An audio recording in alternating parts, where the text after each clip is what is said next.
Ya, selamat malam buat para peserta training Guru Coach Indonesia Emas. Apa kabarnya malam hari ini?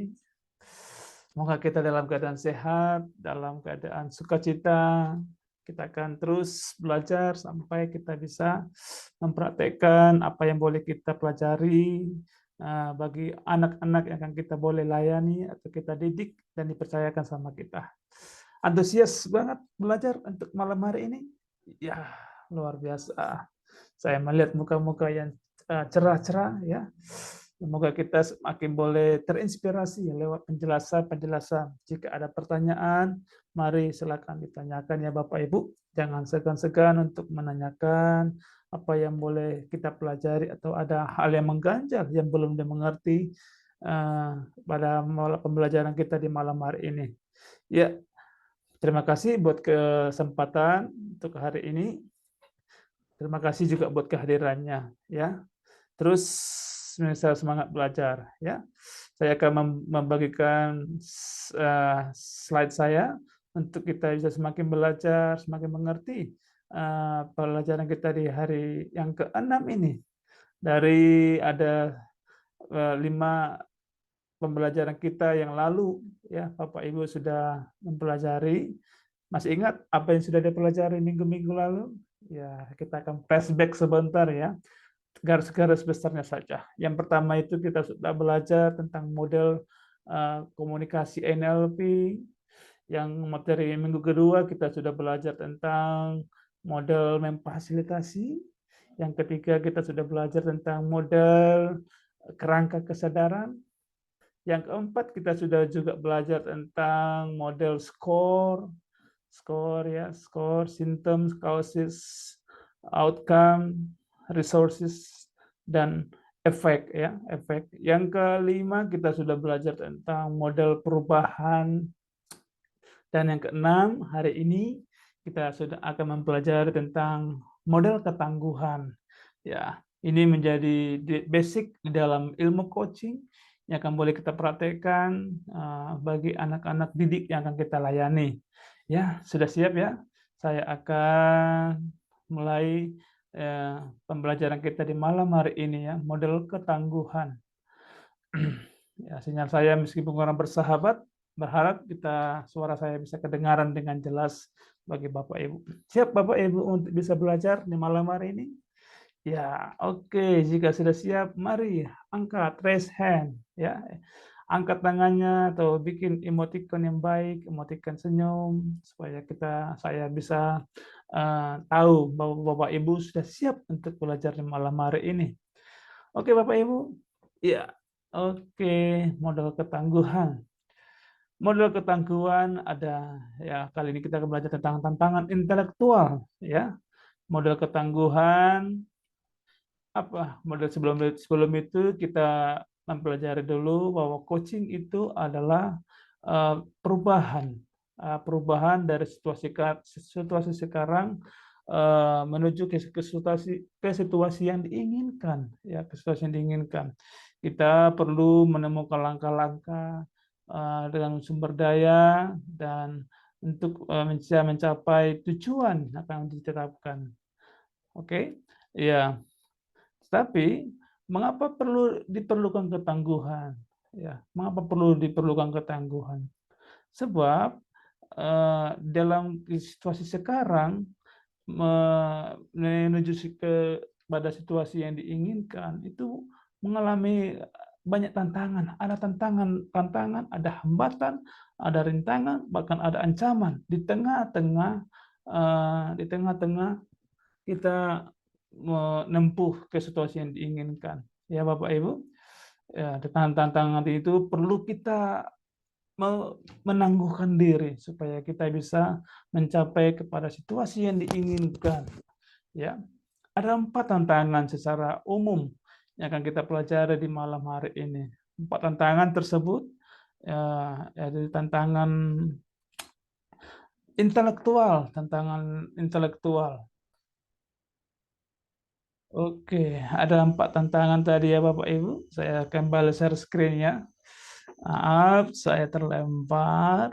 Ya, Ada 4 tantangan yang akan boleh kita lewati untuk bisa melewati, mencapai ketujuan diinginkan, yaitu tantangan, intelektual, kemudian tantangan emosional, ada tantangan sosial, kemudian ada tantangan spiritual, ya. Tantangan intelektual, ini pertama kali yang akan kita hadapi, 4 tantangan ini.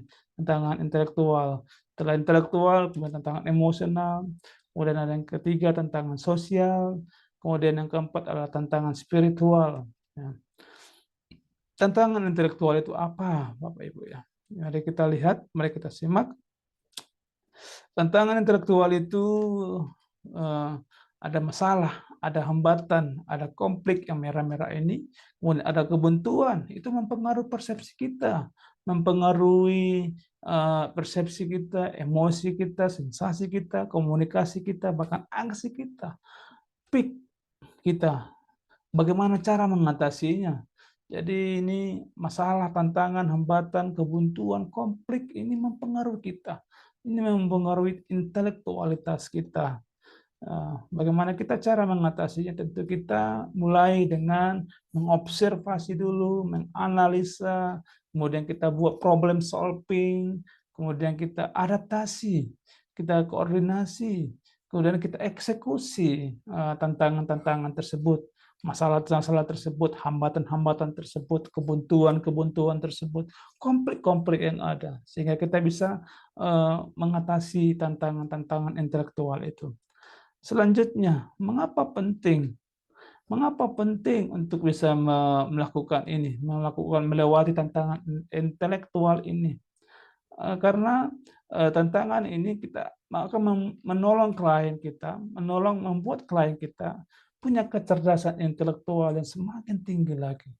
Ya, kecerdasan intelektual bikin klien lebih detail melihat kenyataan. Kemudian kecerdasan intelektual juga bikin klien kita lebih mudah beradaptasi, ya, lebih mudah beradaptasi. Jadi penting untuk bisa menolong klien kita, menolong coach kita supaya mereka bisa melewati tantangan-tantangan intelektual ini. Dampaknya sangat luar biasa, menolong mereka untuk bisa lebih detail melihat kenyataan, menolong mereka untuk bisa lebih mudah beradaptasi dengan situasi-situasi yang tidak mungkin yang tidak menguntungkan atau tidak enak, ya. Kemudian kita lanjut ke tantangan emosional, tantangan yang kedua setelah kita melewati tantangan intelektual, tantangan emosional pasti akan datang, ya. Yang tantangan-tantangan emosional ini bisa berubah kecewa, bisa berupa marah, bisa berupa benci, bisa takut, khawatir, bisa berupa bingung, bahkan malas, apatis, menolak. Itu tantangan-tantangan intelektual. Bersalah, malu, dan rasa sedih.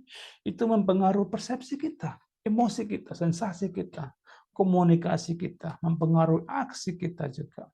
Bagaimana cara kita mengatasi tantangan emosional ini? Kita lakukan dengan cara mensadari, kita menerima, kita menghargai, ambil pelajaran, kemudian kita sesuaikan dengan harapan. Kemudian setelah itu kita ubah kenyataannya, sehingga kita bisa melewati tantangan emosional ini. Iya, sebelum kita melanjuti kedua tantangan berikutnya, apakah ada pertanyaan Bapak Ibu? Mari silakan ditanyakan ya Bapak Ibu. Jangan ragu untuk bertanyakan. Tantangan intelektual jika ada belum dipahami, tantangan emosional yang belum dipahami, mari ditanyakan. Oke, apakah ada? Saya tunggu ya. Terima kasih. Oke, nanti kalau masih bingung bisa lewat chat ya, kolom chat bisa dimasukkan. Oke, mengapa penting untuk kita belajar mengatasi tantangan emosional ini? Melewati tantangan emosional akan membuat klien kita memiliki kecerdasan emosional yang makin tinggi. Jadi akan menolong klien kita punya kecerdasan emosional yang semakin tinggi. Yang selanjutnya kecerdasan emosional juga bikin klien kita membuat klien kita lebih tenang melihat kenyataan-kenyataan yang ada. Kecerdasan emosional juga bikin klien kita lebih mudah berempati kepada orang lain. Jadi penting bagi kita para coach atau coach untuk menolong anak-anak kita, anak-anak didik kita dalam Guru Coach Indonesia Emas, supaya mereka, klien kita, yaitu anak-anak murid kita, punya kecerdasan emosional yang lebih tinggi lagi. Dan kecerdasan emosional yang lebih tinggi akan menolong mereka tenang menghadapi atau melihat kenyataan. Mereka bisa mudah berempati. Jadi sangat banyak keuntungan jika mereka bisa melewati tantangan emosional ini, ya. Oke, kita akan melanjutkan tantangan yang ketiga. Tantangan yang juga rumit. Jika kita tidak mampu menguasainya, maka kita akan sulit untuk bisa berkembang atau menolong klien kita. Tantangan sosial, ya. Apa itu tantangan sosial? Tantangan sosial itu adalah berupa ego investment, tertutup, diskriminasi, egosentris. Ya, itu mempengaruhi persepsi kita, mempengaruhi emosi kita, sensasi kita, komunikasi kita, aksi kita. Itu mempengaruhi keempat fik atau kesadaran kita. Ya, bagaimana cara mengatasi tantangan sosial ini? Kita tentu belajar, kita produktif, kita berprestasi, kemudian kita memahami, kemudian kita memberi, kemudian kita melayani. Itu cara tantangan emosional, ya. Oke, mengapa penting tantangan emosional ini, tantangan sosial ini? Mengapa penting untuk kita? Oke, sebelum itu mengapa penting, kita lanjut ke tantangan spiritual, ya. Tantangan spiritual ini berupa ada tantangan ingkar nikmat, kemudian ada hawa nafsu, terburu-buru, sum'ik, melanggar larangan, ingkar sumber daya. Ini juga mempengaruhi kita, mempengaruhi persepsi kita, mempengaruhi emosi kita, sensasi kita, komunikasi kita, aksi kita. Bagaimana cara kita untuk mengatasi tantangan spiritual ini? Tentu kita lebih banyak bersabar, lebih banyak bersyukur, lebih banyak bertawakal, kita patuh dipimpin, kita adil memimpin, kita sadar bahwa Tuhan itu hadir di tengah-tengah kita.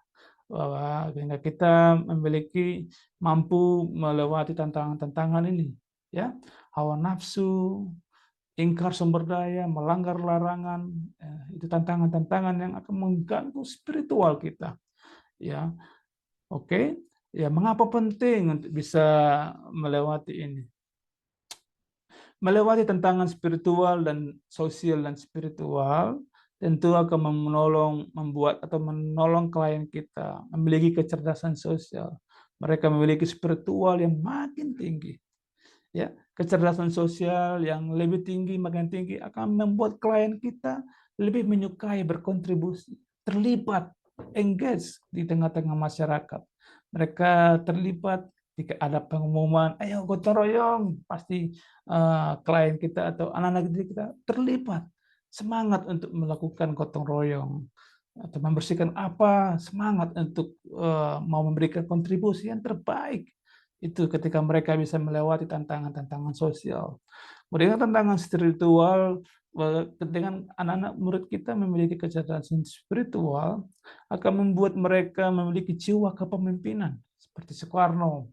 Ya, kita kenal Bapak Proklamator kita ini memiliki kepemimpinan yang luar biasa sekali.